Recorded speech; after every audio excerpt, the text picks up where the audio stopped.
गेल्या काही दिवसापासून अन्न व औषध विभाग हा चर्चेमध्ये आला, तो म्हणजे ACBच्या कारवाईमुळे। आपल्यासोबत सध्या याच खात्याचे मंत्री नरहरी झिरवाळ आहेत। साहेब, काय सांगाल, तुम्ही ज्यावेळेस दिल्लीच्या दौऱ्यावर होता त्यावेळेस कारवाई झाली आणि आपल्याच एका सहकार्यावरती ही कारवाई झाली, तर याकडे कसं बघता? मी दिल्लीत असताना 2 दिवस अगोदर दिल्लीत होतो। इथं हा प्रकार झाला। सहकारी म्हणण्यापेक्षा माझ्या क्लर्कनं असा प्रकार केला। अतिशय वाईट आहे, निंदनीय आहे, गलिच्छ आहे। त्याच्यामुळं मलाही निश्चित माझ्या मंत्रालयाच्या कार्यालयात झाल्यावर मला खूप त्याचा मनस्ताप त्या ठिकाणी झाला। पण आपल्या खात्यामध्ये जर अशा गोष्टी व्हायला लागल्या तर लोकांना कसं विश्वास बसणार? नाही, म्हणून जी झालेली घटना ती वाईट आहे, चुकीची आहे। मी सगळ्या कर्मचाऱ्यांना, अधिकाऱ्यांना सक्त ताकीद का असला प्रकार पुन्हा ह्या कार्यालयात नाही, ते कुठंच व्हायला नको। त्या दृष्टीनं मेडिकल असोसिएशन असेल राज्यातल्या, त्यांना एकत्र बसवून आणि आमचे अधिकारी किंवा आमचे विभागाचे जे काही सेक्रेटरी असतील अशा सगळ्यांना बसवून तशा सूचना त्या ठिकाणी मी देणार। पण ज्यावेळेस ही कारवाई झाली त्यानंतर अनेक स्टिंग ऑपरेशनचे जे व्हिडिओ आहेत ते देखील समाज माध्यमांवरती प्रसिद्ध झाले। अनेक जण यामध्ये इन्व्हॉल्व आहेत असं देखील समोर येतं आहे। या संदर्भात काय तुम्ही आता पुढचं पाऊल उचलणार आहात? नाही, म्हणूनच मी म्हणतो की मी 1-2 बैठका केलेल्या आहेत अधिकारी, ज्या कार्यालयातल्या अधिकाऱ्यांसोबत। ह्याच्यात अजूनही कोणाचं काही जर धागादोरा लागला तर त्यालाही त्या पद्धतीनंच तात्काळ तिथून निलंबित केलं जाईल। झिरवाळ साहेब, असं म्हणायचं का की आपलं कुठेतरी लक्ष कमी होतं या लोकांवरती, त्यामुळे असे प्रकार घडत होते? नाही, असा प्रकार कधी घडलाच नव्हता। आता त्या दिवशी जर मी नव्हतोच तर माझं लक्ष कमी म्हणायचं काहीच काम नाही ना।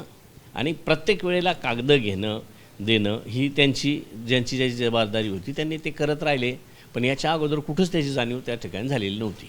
पण मंत्रालयामध्ये ही कारवाई झाली, आपल्या खात्याशी संदर्भित आहे, त्यामुळे कुठेतरी आपली प्रतिमा मलिन झाली आहे या सर्व गोष्टीमुळे? एक आहे, थेट माझा संबंध नसल्यामुळं मला मलिन म्हणून चालणार नाही, पण वाईट एका गोष्टीचं आहे का माझ्या कार्यालयात झालेली घटना ही अतिशय वाईट आहे। आपण आदिवासी समाजाचं प्रतिनिधित्व करता, आपण मंत्री देखील आहात, कुठेतरी त्यामुळे आपल्याला टार्गेट केलं जातंय कुठल्या प्रस्थापितांकडून?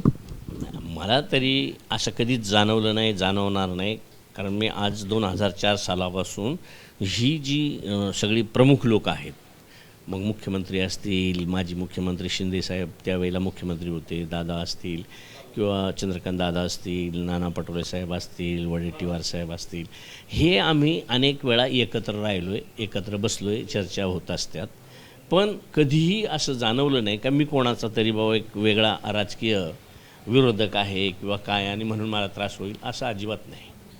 उपमुख्यमंत्री सुनेत्रा पवार यांनी पदभार स्वीकारल्यानंतर राष्ट्रवादी पक्षामध्ये पहिलीच अशी वेळ असेल त्यांच्या नेतृत्वामध्ये की अशी गोष्ट कुठल्या मंत्र्याच्या बाबतीत घडत आहे।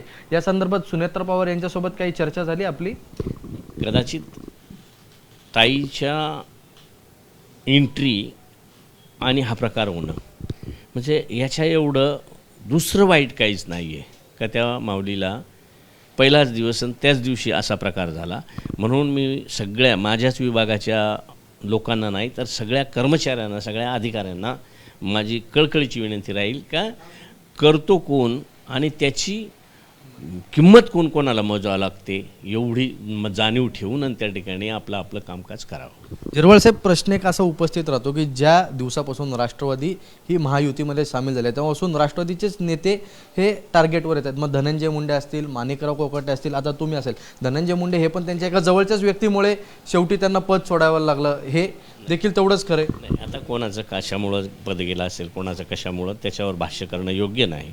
पण मला माझ्या बाबतीत जेवढं वाटतं का मला टार्गेट कोणी केलेलं नाही, करणारही नाही। यापुढे आपली प्रतिमा जपण्यासाठी आणि कार्यालयामधले सर्व कर्मचारी नीट काम करण्यासाठी तर काय पावलं तुम्ही महत्त्वाची उचलणार आहात? मी तेच सांगितलं ना का त्यांची मी ऑलरेडी 2 बैठका केलेल्या आहेत का जेव्हा आपण एखादी गोष्ट करतो आणि तिचं साईड इफेक्ट हा कसा होतो हे आज झालेल्या घटनेत जे सामील आहेत त्यांच्याकडं पहा, त्यांचं कुटुंब काय म्हणत असेल, त्यांचं समाजात काय नाव राहिलं असेल. आज एवढे शिक्षित होतो आपण आणि आपल्याकडून हा प्रकार व्हावा अतिशय गलिच्छ आहे. एक असं मंत्रालयामध्ये नेहमी सांगण्यात येतं की मुख्यमंत्री देवेंद्र फडणवीस यांचं सर्व ठिकाणी लक्ष असतं, त्यामुळे मुख्यमंत्र्यांबरोबर आपली चर्चा झाली काही?